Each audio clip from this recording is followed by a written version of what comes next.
próximo tema é o seguir com afinco o princípio de um por um. Para esse tema está escrito o seguinte: ao executarmos um trabalho, não devemos fazê-lo de forma generalizada. É muito importante que tratemos item por item, buscando a sua contrapartida de maneira clara e evidente. Jamais devemos, por exemplo, movimentar o dinheiro ou os produtos sem a devida nota fiscal ou comprovante, ou vice-versa, processar documentos sem conferir fisicamente o que está sendo movimentado.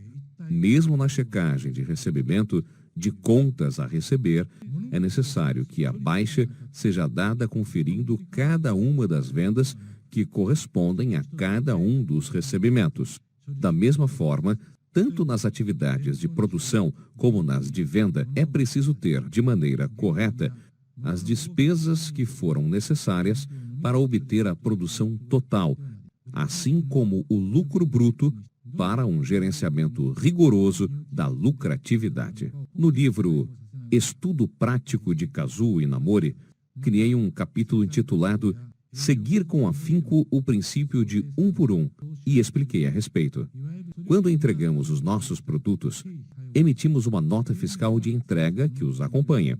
O cliente assina a nota para comprovar o recebimento e só assim podemos lançar na contabilidade como venda realizada. Creio que os senhores também adotam esse sistema em suas empresas, na qual os produtos e as notas andam sempre juntos, apesar das particularidades de cada um. Contudo, em empresas de pequeno e médio porte, é prática comum o presidente pedir à funcionária da contabilidade, a que cuida do caixa, para liberar 50 mil ienes porque precisa com urgência visitar um cliente, ou então com a justificativa de estar com pressa, pedir para fazer um empréstimo nesse valor, prometendo assinar posteriormente um comprovante provisório de empréstimo. Assim, leva o dinheiro sem deixar um comprovante correspondente. Como o presidente levou os 50 mil ienes do caixa, a funcionária da contabilidade deveria ter, para o seu controle, um documento que comprovasse essa saída. A ausência desse comprovante representa um problema, pois numa movimentação,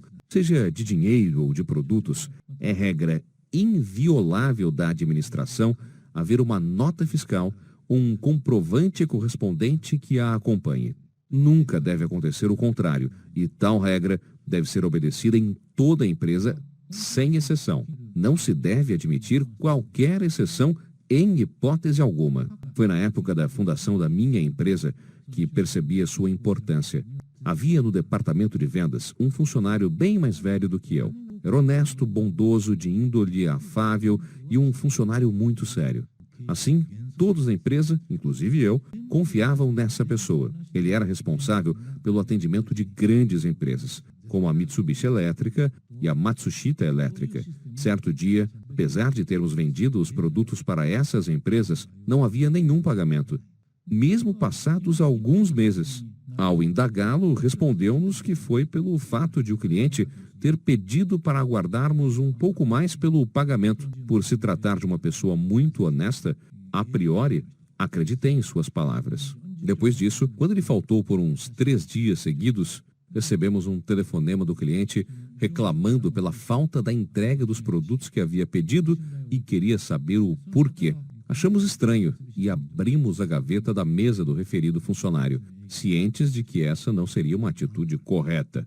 Para nossa surpresa, encontramos diversas notas fiscais dos produtos que já deveriam ser entregues havia meses. Logo pensei, se as notas que deveriam acompanhar os produtos estão aqui, onde estariam os produtos? Perguntamos a respeito e o funcionário nos explicou que levou os produtos para atender à urgência do cliente que deles precisava para não parar a produção, a ponto de pressioná-lo por telefone dizendo: se não me trouxer suas peças, não posso fabricar os meus produtos. Assim, apavorado, levava correndo as peças que o cliente pegava rapidamente de suas mãos e já voltava à produção, perdendo assim a chance de pegar a assinatura de recebimento da nota fiscal correspondente.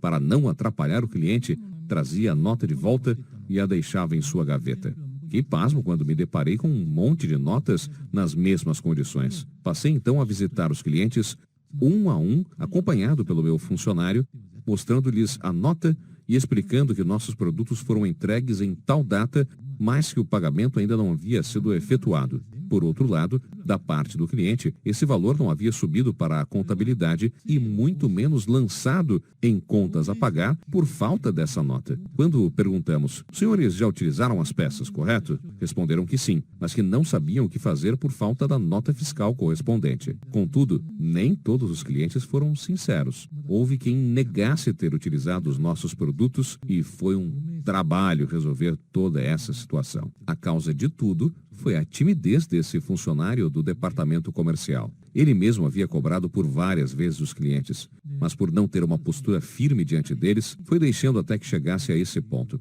Uma pessoa como essa no departamento comercial pode provocar situações absurdas. Através dessa ocorrência, percebi a importância da correspondência um por um. Ou seja, nesse caso, foi de receber a assinatura do cliente na nota fiscal assim que entregar os produtos. Seja pessoa, material ou dinheiro, quando houver movimentação, deve-se emitir uma nota ou um comprovante. Foi nesse momento que defini o princípio da correspondência um por um. Houve o seguinte episódio, quando a Kyocera já havia crescido consideravelmente. Era uma época de crise e um dos clientes, uma indústria eletrônica de grande porte, disse o seguinte: devido à crise, nesse mês pagaremos somente 50 milhões de ienes da contas a pagar para a vossa empresa, que hoje totalizaria em 350 milhões. Faremos o mesmo nos meses subsequentes e, portanto, gostaríamos que aceitassem o nosso pedido. Explicando melhor, a nossa empresa vendia as peças para diversos departamentos dessa indústria,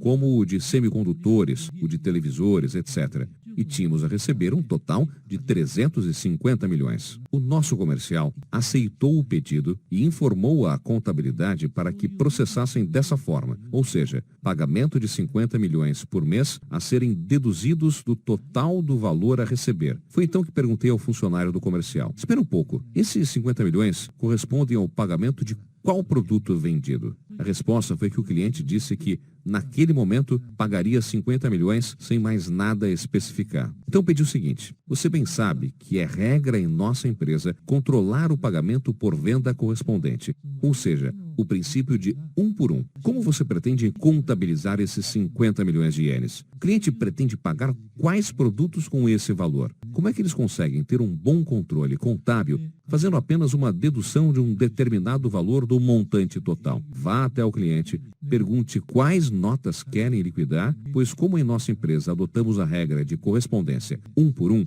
estamos com dificuldade de processar esse pagamento. Ou seja, não podemos aceitar essa forma de pagamento. O cliente ficou indignado com esse pedido, mas conseguimos contornar a situação pedindo 1000 desculpas. Como a crise é igual para todos, também queremos receber logo o que temos de direito. Portanto, talvez fosse normal se pensássemos, devido à situação, por hora, vamos receber nem que sejam 50 milhões. Contudo, se assim procedêssemos, quebraríamos o princípio de correspondência um por um. Até hoje, seguimos essa regra a cabo, sem abrir uma exceção sequer.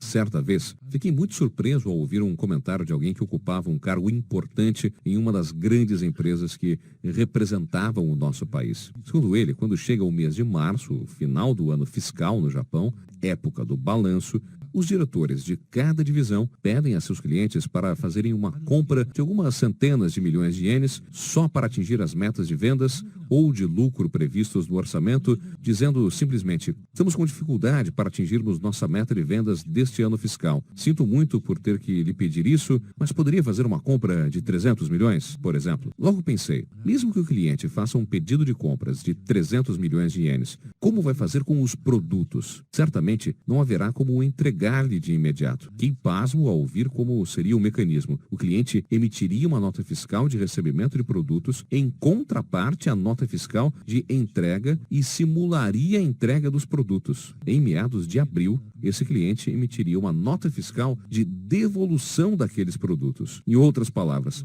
manipula-se a venda do período fiscal que está findando e faço o ajuste no período seguinte. Fiquei sem reação ao ouvir tamanho absurdo. Isso mostrava que qualquer um podia fazer o que quisesse se tiver um comparsa na empresa com alguma relação comercial. Se isso é praticado nas empresas, significa que os números publicados por grandes empresas não são verdadeiros? Pois essa manipulação não só aumenta o número de vendas, mas também os lucros, uma vez que não houve despesas correspondentes à produção por não envolver produtos físicos na transação. Significa que 100% do valor da venda representa lucro. Sempre pensei que quem gera os números dos resultados econômicos da empresa é o próprio administrador. Porém, não através de manipulações e irregularidades como essas que citei. Refiro-me ao resultado da firme determinação do administrador de querer alcançar um determinado valor em vendas. Na prática, entretanto, desde as pequenas e médias empresas até as de grande porte, há muitos administradores que criam números da maneira que mais lhes convém, manipulando as notas fiscais. Jamais deverá admitir situações em que haja movimentação de notas fiscais sem os produtos correspondentes.